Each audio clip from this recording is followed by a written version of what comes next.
Hello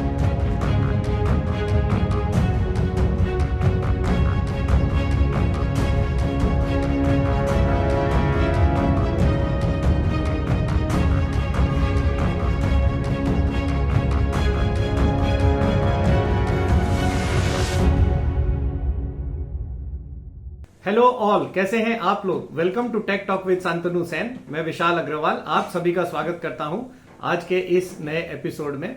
तो चलिए शुरू करते हैं इसी नोट पर बीते हफ्तों की बातों का, जो 8 से 12 जुलाई तक का था। क्या बाजार ने ऊपर की तरफ ब्रेकआउट दे दिया है? ये सभी के जहन में यही सवाल है। तो चलिए पता करते हैं आज के इस एपिसोड में कि बाजार में एक्चुअली हो क्या रहा है। शुक्रवार को निफ्टी की चाल तो देखने लायक थी। हमारा बाजार हाल ही के दिनों में ऊपर के लेवल पर कुछ थका हुआ सा महसूस हो रहा है। जैसे ही 24,400 के ऊपर जा रहा था, वहां पे एक अच्छा प्रॉफिट बुकिंग देखने को भी मिल रहा था। वैसे ही बाजार जैसे ही नीचे भी जा रहा था तो 24,200 के आसपास में अच्छी बाइंग का सपोर्ट भी देखने को मिल रहा था। लेकिन यही रेंज में मार्केट में काफी उठापटक देखने को मिल रही है।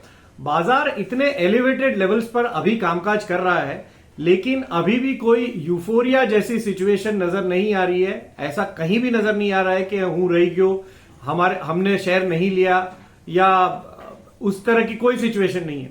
सेक्टर रोटेशन भी देखने को मिल रहा है, जिसकी वजह से आप जो सेक्टर्स परफॉर्म कर रहे हैं उसके अलावा दूसरे जो स्टॉक्स हैं उनमें आप एक साइडवेज मूवमेंट या करेक्शन भी देख रहे हैं। हमने गत सप्ताह भी बताया था कि रिटेलर्स के पसंदीदा माइक्रो कैप्स में कोई भी खास मूवमेंट अभी देखने में नजर नहीं आ रहा है। माइक्रो कैप्स बोलने से वही कंपनियां जो एकदम रिटेलर्स की मनपसंद है, जो 50-100 रुपए के नीचे वाले स्टॉक्स हैं, जिनके अंदर में रिटेलर्स भर भर के पैसा लगाते हैं। और इन माइक्रो कैप्स में अभी के मुझे लग रहा है लास्ट 2 महीने से कोई खास मूवमेंट देखने को नहीं मिल रहा है। 10-15% इधर उधर, उसके अलावा कुछ भी नहीं। इस सप्ताह भी हमने देखा कि स्मॉल कैप और मिड कैप के जो इंडेक्स है, इनमें कोई भी खास मूवमेंट नजर नहीं आ रहा है। इस सप्ताह में ऑटो सेक्टर के में एक मिक्स्ड रुझान देखने को मिला है। सप्ताह की शुरुआत में ही उत्तर प्रदेश सरकार ने हाइब्रिड कार्स के ऊपर से रोड टैक्स के ऊपर में वो कट कर दिया है, माफी दे दी है, जिसकी वजह से मारुति के शेयर्स में काफी एक अच्छा उछाल देखने को मिला था।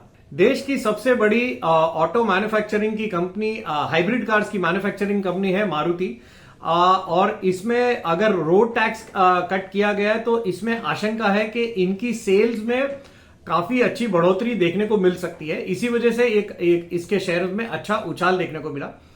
वहीं दूसरी ओर महिंद्रा ने उनकी फ्लैगशिप कार XUV 700 के प्राइस कट करने की वजह से इसका शेयर एक दिन में काफी जोर से धड़ाम से गिरा है। इतनी बड़ी गिरावट शायद 2 सालों के बाद आई है इस शेयर में। हाल ही के दिनों में बाजार में ऑटो सेक्टर को लेकर काफी अटकलें लगाई जा रही है।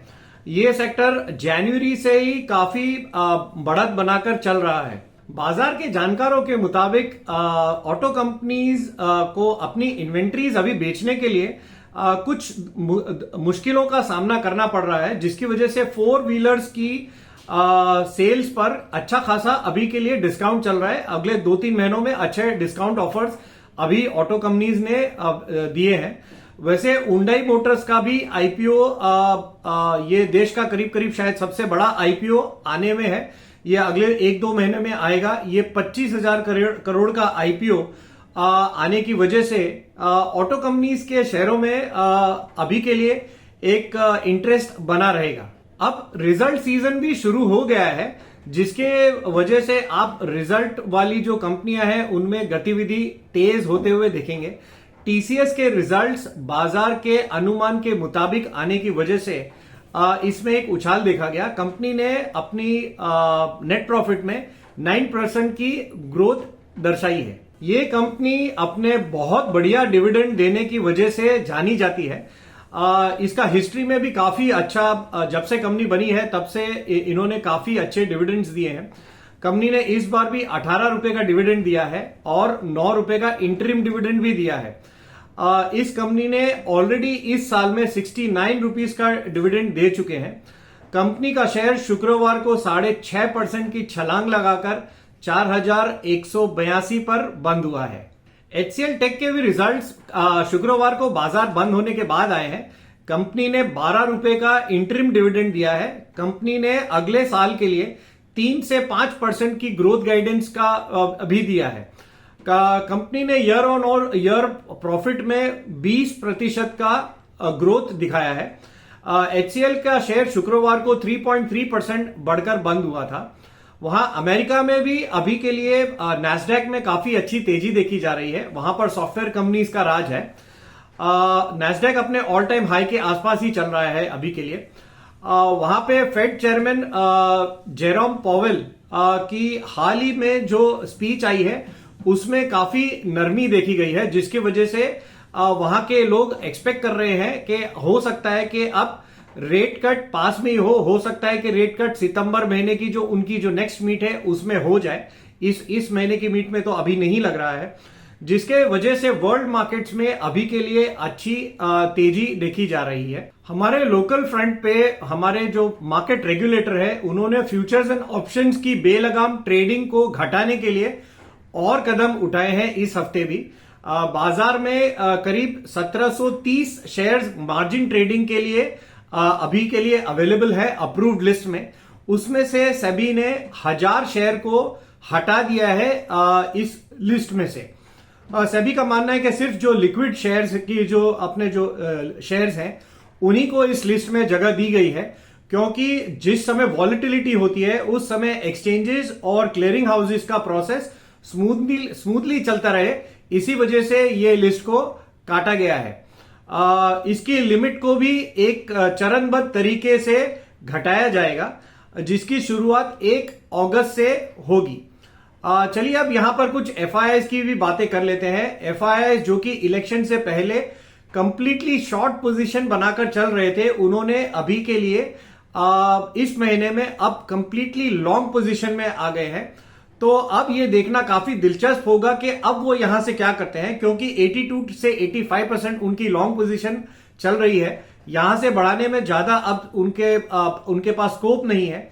तो अब मार्केट में बजट से पहले वो क्या पोजीशन लेते हैं ये देखने लायक होगा। FIIs ने इस महीने में अभी तक 10,718 करोड़ की नेट बाइंग की है, जिसमें उन्होंने शुक्रवार के एक ही सेशन में करीब 4,021 करोड़ की बाइंग एक ही दिन में कर डाली थी। तो चलिए अब दूसरे एसेट क्लासेस का भी एक राउंड अप ले लेते हैं। यहां पर गोल्ड के भाव शुक्रवार को 73,300 यानी 73,300 के आसपास ट्रेड कर रहे थे, जो गत सप्ताह के मुकाबले 1,000 रुपया तेजी दिखा रहे हैं।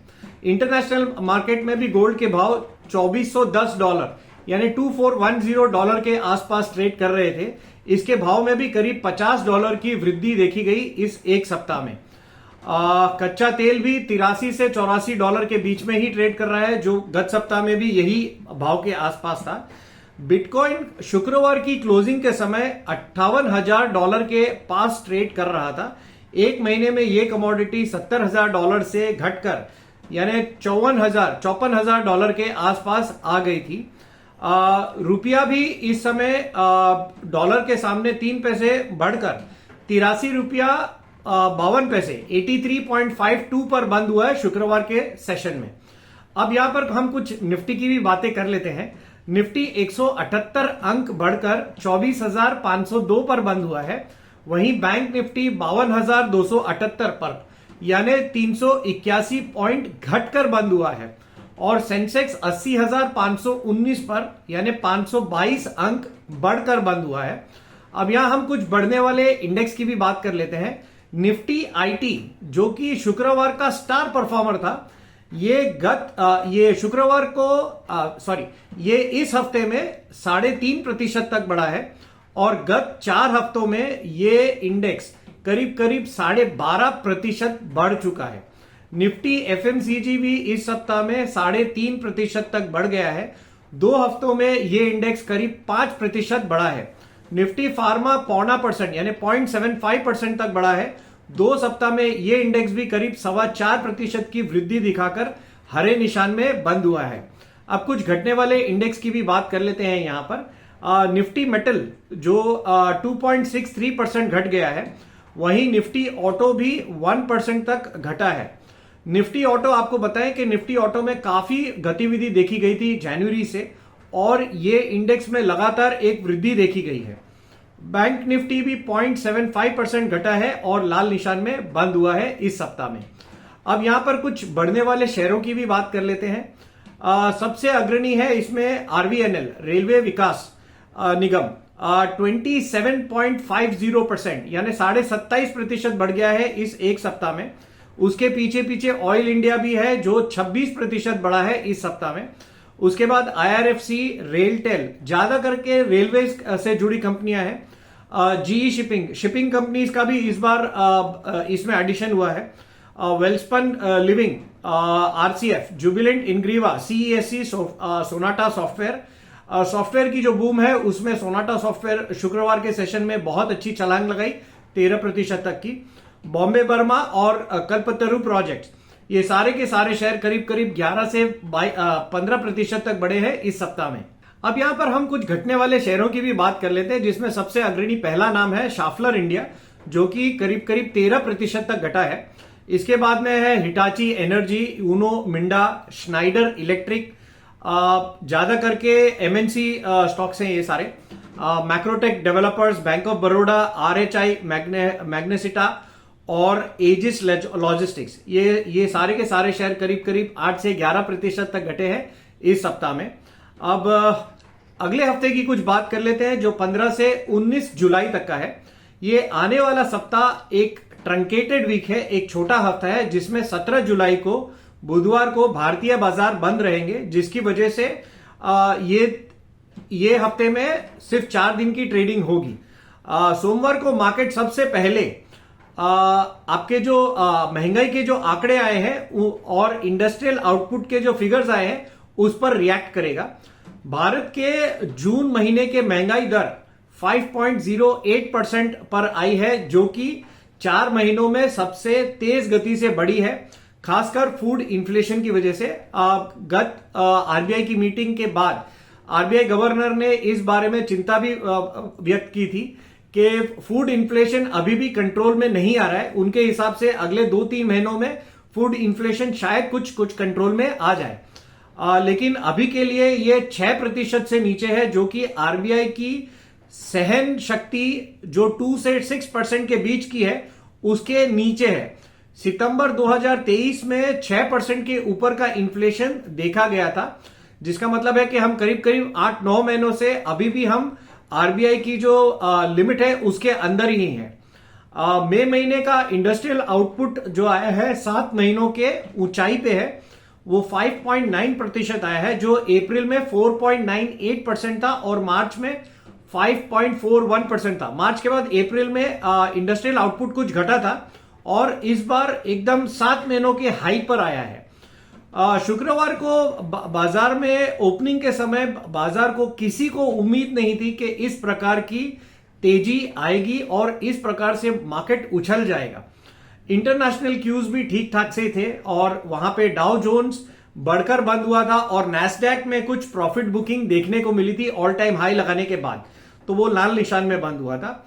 वहां पर स्मॉल कैप इंडेक्स में एक बहुत अच्छी तेजी देखी गई है और शुक्रवार के सेशन में हमारे मार्केट में भी कुछ सुगबुगाहट थी स्मॉल कैप और माइक्रो कैप के शेयर्स में, लेकिन अभी भी पूर्ण तरीके से यह कहा नहीं जा सकता है कि माइक्रो कैप में मूवमेंट शुरू हो गया है। वहां के मार्केट्स में तेजी इस वजह से भी देखी जा रही है क्योंकि वहां पर बाजार में ब्याज दर घटने की अटकलें काफी तेज हो गई है, लेकिन हमारे मार्केट्स इस तरह से चौंका देंगे ये किसी को भी भनक ही नहीं थी।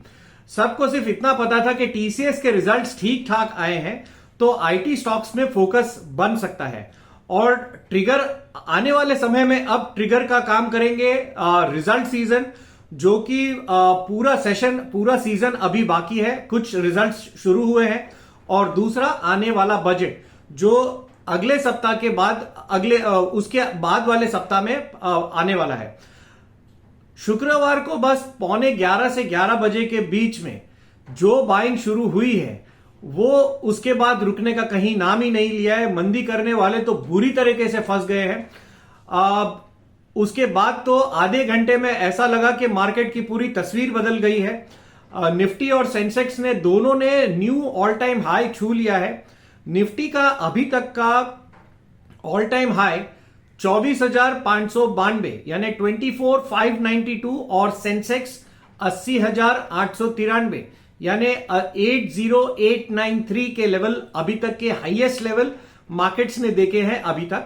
शुक्रवार को निफ्टी 186 अंक बढ़कर, बैंक निफ्टी 8 अंक बढ़कर और सेंसेक्स 622 अंक बढ़कर बंद हुए हैं सेशन में। ये शुक्रवार की और हफ्ते की क्लोजिंग इसलिए भी महत्वपूर्ण है क्योंकि बाजार पिछले 2-3 हफ्तों से 24,400 को पार करके और उसके ऊपर बंद होने में नाकामयाब हो रहा था। कंटिन्यूसली कम से कम 4 या 5 बार 24,400 के आसपास गए, लेकिन वहां पे एक प्रॉफिट बुकिंग देखने को मिल रही थी जिसकी वजह से बाजार कंटिन्यूसली नीचे की ओर वापस आ रहे थे। अब इस हफ्ते की जो क्लोजिंग है वो है 24,500 के ऊपर, जो बुल्स को एक अच्छा खासा कंफर्ट देने वाली है। इस रैली का मुख्य आकर्षण शुक्रवार को आईटी स्टॉक्स रहे, जो सबसे ज्यादा 5 स्टॉक जो बढ़े हैं शुक्रवार को, उनमें पांचों 5 आईटी के स्टॉक्स नजर आए। बजट के चलते रेलवे स्टॉक्स ने भी इस तरह से गदर मचा रखा है मार्केट में, जो आईटी स्टॉक्स के साथ साथ हो लिए। लेकिन ये तेजी अभी के लिए काफी कॉन्सेंट्रेटेड नजर आ रही है, जिसमें एडवांसेस कम है और डिक्लाइंस ज्यादा है। टीसीएस के रिजल्ट्स के चलते इस सेक्टर के लिए बाजार का नजरिया अब बदलने लगा है। अब आने वाले आईटी स्टॉक से अब काफी ज्यादा उम्मीदें लगाकर बैठा है बाजार। इस हफ्ते में रियल एस्टेट और मेटल के शेयरों में मुनाफा वसूली देखने को मिली है। अभी के लिए बाजार में 24,400 से 24,500 के स्ट्राइक प्राइस पर पुट राइटर्स काफी एक्टिव नजर आ रहे हैं। अब अगले हफ्ते में बड़ी कंपनीज के जो रिजल्ट है और बजट की जो एक्सपेक्टेशन है, उसी से अगले हफ्ते की मूड और टोन सेट होगा। तो एक्सपेक्टेशंस है कि मार्केट में जो कंपनीज में बड़ी वॉलेटिलिटी भी शायद देखने को मिल सकती है। अभी के लिए बाजार में अगले हफ्ते के बाद सिर्फ एक हफ्ता बचेगा बजट के लिए, तो इसी वजह से हम एक्सपेक्ट कर रहे हैं कि अगले हफ्ते में हो सकता है कि वॉलेटिलिटी कुछ जोर ज्यादा पकड़ ले। अभी के लिए आपका विक्स भी कुछ बड़ा है इस सप्ताह में। अगले हफ्ते आने वाले जो बड़ी कंपनीज के जो रिजल्ट्स हैं, उनमें Reliance industries, Infosys, Wipro, Bajaj auto, JSW steel और अल्ट्राटेक जैसे कंपनी शामिल है। वहीं BPCL, HDFC life, Asian paints, HDFC bank और Kotak bank, HDFC bank Kotak bank का अब अगले शनिवार को रिजल्ट है। ये कंपनीज अब इस आने वाले सप्ताह में रिजल्ट्स पेश करेंगे। तो अभी के लिए ये प्री बजट रैली के तौर पर देखा जा सकता है। इसमें अगला हफ्ता काफी रिजल्ट हैवी होने वाला है, काफी न्यूज फ्लो होने वाला है, तो इसमें एक्शन काफी बन सकता है। तो दादा, ये हमारी तरफ से फंडामेंटल और डेटा एनालिसिस था। अब आप बताइए कि टेक्निकली आपको मार्केट क्या लग रहा है। ओवर टू यू दादा। 12 तारीख मतलब 12 जुलाई बाजार बंद होने के बाद बातचीत कर रहा हूँ। नेक्स्ट वीक 15 से लेके 19 तक जो बाजार रहेगा, उसमें एक चीज के ऊपर ध्यान देना पड़ेगा, वो है 17 जुलाई ड्यू टू मोहर्रम बाजार का ट्रेडिंग हॉलीडे है। मेरा बाई तरफ वीकली बैंक निफ्टी, बीच में बैंक निफ्टी डेली, उसके बाद वीकली निफ्टी, मैं इसको spot and daily spot Nifty. Weekly bank Nifty इस कंसर्न थोड़ा सा पॉज लिया है। अब 9 में एक्सपोनेंशियल वीकली के ऊपर जब तक है, मैं कोई नेगेटिव सोच तो नहीं रहा हूं, बट नीचे की तरफ जरूर बैंक निफ्टी का एक जबरदस्त सपोर्ट एरिया है साइकोलॉजिकली वीकली बेसिस पे 50,000। बट उसका पहले बहुत सारा लेवल्स जो है उसको तोड़ना पड़ेगा। वो इप्स एंड बट्स में है एंड डेली चार्ट देखने से वो क्लियर हो सकता है। Weekly MACD is concern no problem at all, क्योंकि स्लोप जिस हिसाब से है वो अभी भी पॉजिटिव की तरफ ही जा रहा है। Weekly RSI and stochastic slightly overbought condition, जो लास्ट वीक में हम लोग बात किया था, उसी हिसाब से थोड़ा सा बैंक निफ्टी में एक पॉज आया है। एक पॉज ही बोल सकते हैं, थोड़ा रिट्रेसमेंट बोल सकते हैं। इसके सिवा बैंक निफ्टी के अंदर एज सच वीकली के अंदर अभी भी आज तक कोई ऐसा वीकनेस दिखाई नहीं दे रहा है। बट डेली चार्ट के अंदर जो वीकनेस आया है वो तो जरूर देखना चाहिए, क्योंकि 13 डीएमए इज कंसर्न मैं जो देखता हूं लगातार तीनों दिन 1, 2, 3 13 DMA के नीचे क्लोजिंग हुआ है। और ये क्लोजिंग होने के बाद जो ट्रिगर पॉइंट हो चुका है वो अभी है 51,750, राउंड नंबर 51,700, क्योंकि एक फिल्टर का बाद हम बोल रहे हैं। तो दैट्स वाई लास्ट यहाँ पर भी 51,747 किया था। तो 51,700 के नीचे अगर बैंक निफ्टी फिजल आउट होता है तो उसके अंदर एक छोटा सा और एक रिएक्शन नीचे की तरफ आने का गुंजाइश हो सकता है, क्योंकि आरएसआई इज कंसर्न जिस हिसाब से है, आरएसआई 14 डेज आरएसआई, तो वो एक lower top lower bottom formation में है और ऊपर में अभी भी 50 के ऊपर में है। 50 के नीचे थोड़ा सा मोमेंटम फिसल सकता है टुवर्ड्स डाउनवर्ड ट्रेंड की तरफ। तो शॉर्ट टर्म में जो पॉज लगा है वो जरूर बैंक निफ्टी के अंदर एक शॉर्ट टर्म नेगेटिविटी उभर के आ रहा है।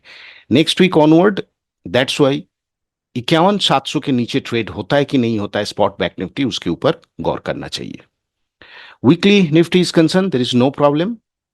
Weekly MACD, weekly stochastics and weekly RSI is concerned, momentum ऊपरी हिस्से में ही है और मोमेंटम ऊपर की तरफ दिखा रहा है।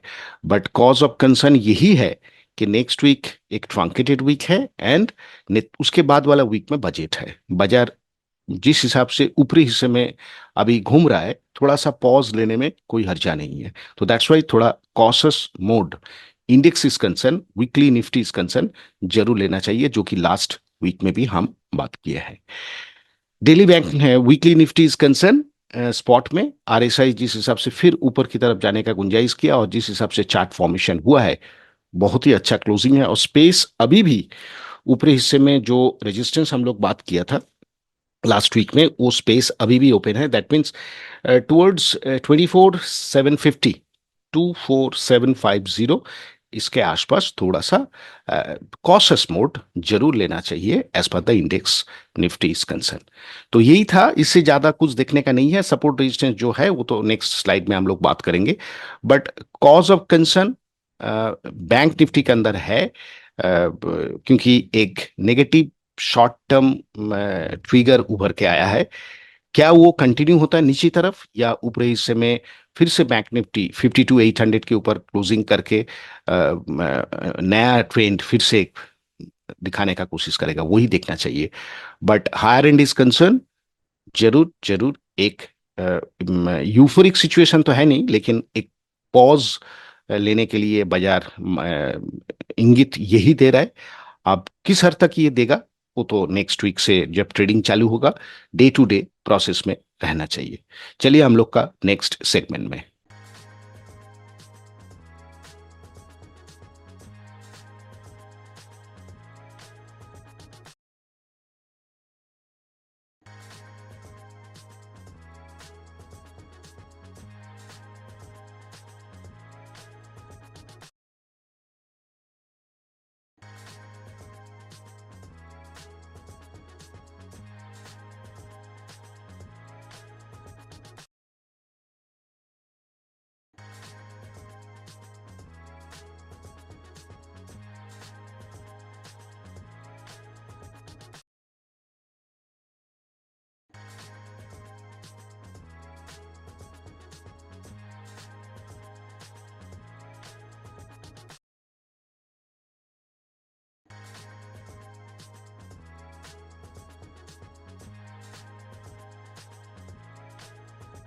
निफ्टी और बैंक निफ्टी के लेवल्स बताने के लिए थैंक यू दादा। अब अपने नेक्स्ट सेगमेंट में चलते हैं, जहां पर हम आप हमारे इन्वेस्टरों द्वारा पूछे गए सवालों के जवाब में स्टॉक्स की जो जानकारी देते हैं उसके बारे में बताए दादा। Over to you.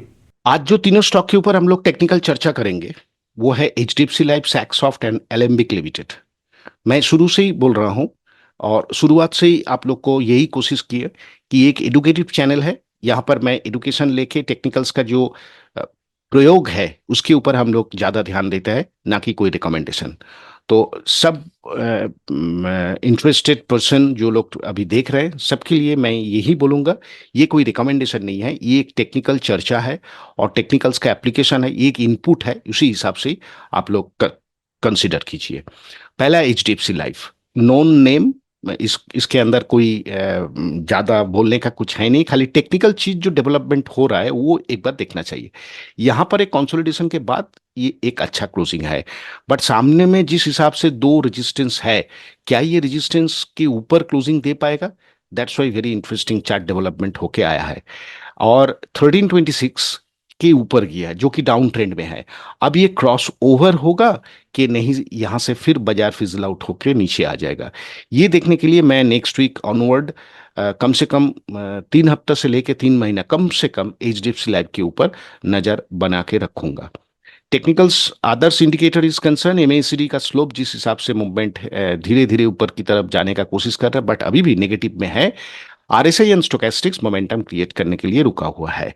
तो वेरी इंटरेस्टिंग चार्ट फॉर्मेशन आप लोग को भी देख के समझ में आ रहा है। तो that's why next week onward मैं अपना रिडार में एचडीएफसी लाइफ रख के देखूंगा कि इसका हाल हकीकत क्या चेंजेस होता है। सैक्सॉफ्ट लास्ट वीक में टेक्नोलॉजी काउंटर में काफी सारा मोमेंटम क्रिएट हुआ, ये एक सेकेंड राउंड टेक्नोलॉजी स्टॉक है, तो इसके अंदर भी एक मोमेंटम चेंजेस हुआ है। बट वही है, 1326 सपोर्ट तो लिया था लेकिन फिर ऊपर की तरफ जाने का कोशिश कर रहा है, बट फिर एक ही चीज है, ये क्रॉस डाउन में है और सामने में काफी सारा रेजिस्टेंस एरिया है। यहां पर बार बार सपोर्ट लेके वो लास्ट टाइम तोड़ा था, क्या इस बार इसको उभर के जा पाएगा विथ प्राइस एंड वॉल्यूम? क्योंकि यहां पर जो एटेम हुआ था वो था 23,20,000, और इस बार जो एटेम हो रहा है वो 33,054, slightly higher, but convincing clear करने के लिए at least double of the volume development होना चाहिए। कंपनी का रिजल्ट भी आने वाला है, अब इसका कब रिजल्ट है वो आप लोग काइंडली रिजल्ट कैलेंडर से चेक कर लीजिए। Adarsh indicator and oscillator is concern, very interesting point में रुका है वीकली एमएसीडी। क्या ये स्लोप चेंजेस अभी भी कंटिन्यू होगा कि ये प्राइस रुक जाएगा? इसके लिए ये प्राइस सेक्शन के अंदर मैं जरूर इसके ऊपर रिडर रखूंगा। आरएसआई इज कंसर्न, ये काफी हायर हाई फॉर्मेशन में इंटरेस्टिंग जगह में आरएसआई रुका है। इंटरेस्टिंग इसलिए बोल रहा हूं, क्या ये मोमेंटम कंटिन्यू करेगा प्राइस के साथ? अगर प्राइस ऊपर की तरफ जाता है तो आरएसआई भी मोमेंटम क्रिएट कर सकता है। दैट्स वाई इसके ऊपर मेरा नजर रहेगा। फाइनल स्टॉक, ये पैटर्न तो शायद आप लोग को मालूम ही हो गया, और इसके ऊपर अगर चार्ट प्राइस एक्शन देखा जाए तो, और प्राइस एक्शन के साथ अगर स्टॉक का नाम भी ले लिया जाए, तो मेरे हिसाब से इसमें कोई सेकंड थॉट नहीं होना चाहिए कि एलेम्बिक लिमिटेड आप लोग को मालूम है और पुराना स्टॉक है। लेकिन जिस हिसाब से ये पैटर्न बना और 1326 से जो मोमेंटम क्रिएट करके ऊपर की तरफ किया है, ये अभी एक रिएक्शन इसके लिए अच्छा है। क्यों? क्योंकि मूविंग एवरेज से इसका प्राइस एक्शन का जो रेंज है वो काफी डिस्टेंस बढ़ चुका है, बट जिस हिसाब से क्लोजिंग है, क्या ये कंटिन्यू करेगा? इसके लिए ये इस चार्ट के ऊपर जरूर नजर बना के रखना चाहिए और अपना स्टडी इसके ऊपर और गहरा करना चाहिए। मोमेंटम इंडिकेटर एमएसीडी अच्छा स्लोप में है, मेंटेन कर रहा है। वीकली के हिसाब से देखा जाए हायर हाई करके एमएसीडी निकलने का कोशिश कर रहे हैं। कॉज ऑफ कंसर्न एक ही है, लगातार 3-4 हफ्ता से मोमेंटम क्रिएट करके प्राइस एक्शन ऊपर की तरफ जा रहा है। That's why weekly RSI and stochastic concern थोड़ा ओवरबॉट जोन में है, but trend is concern and pattern is concern, very very important pattern बना के ये स्टॉक क्लोजिंग दिया है। नाउ रिएक्शन में नीचे आता है, क्या फिर से मोमेंटम कैरी करता है? इसके लिए इस स्टॉक के ऊपर नजर बना के रखना चाहिए, और ये रेडर लिस्ट में डाल के डेली क्या इन्वॉल्वमेंट इसके अंदर हो रहा है ट्रेडर एंड इन्वेस्टर का, वो जरूर चार्ट के अंदर साइकोलॉजी स्टडी करना चाहिए। तो ये था तीनों मेरा input, HDFC life, Saksoft, Alembic limited. दोबारा फिर से बोलता हूं, ये कोई रिकमेंडेशन नहीं है, ये एक टेक्निकल इनपुट है, टेक्निकल चर्चा है। बाकी काम आप लोग को टेक्निकली और फंडामेंटली ये सब स्टॉक के ऊपर देखना जरूर चाहिए। चलिए हम लोग का नेक्स्ट सेगमेंट में। स्टॉक्स की जानकारी देने के लिए थैंक यू दादा। अपने नेक्स्ट सेगमेंट में चलते हैं जहां पर आप ब्रेकआउट स्टॉक्स के बारे में बताते हैं, तो प्लीज बताएं दादा, over to you.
Breakout stocks बताने के लिए थैंक यू दादा। अब हमारे लास्ट सेगमेंट में चलते हैं जहां पर हमारा ये डिस्क्लेमर रहता है। This is a completely educative channel. हम यहाँ पर सिर्फ और सिर्फ एजुकेशन पर्पस के हिसाब से ही बातचीत करते हैं, व्यूज शेयर करते हैं।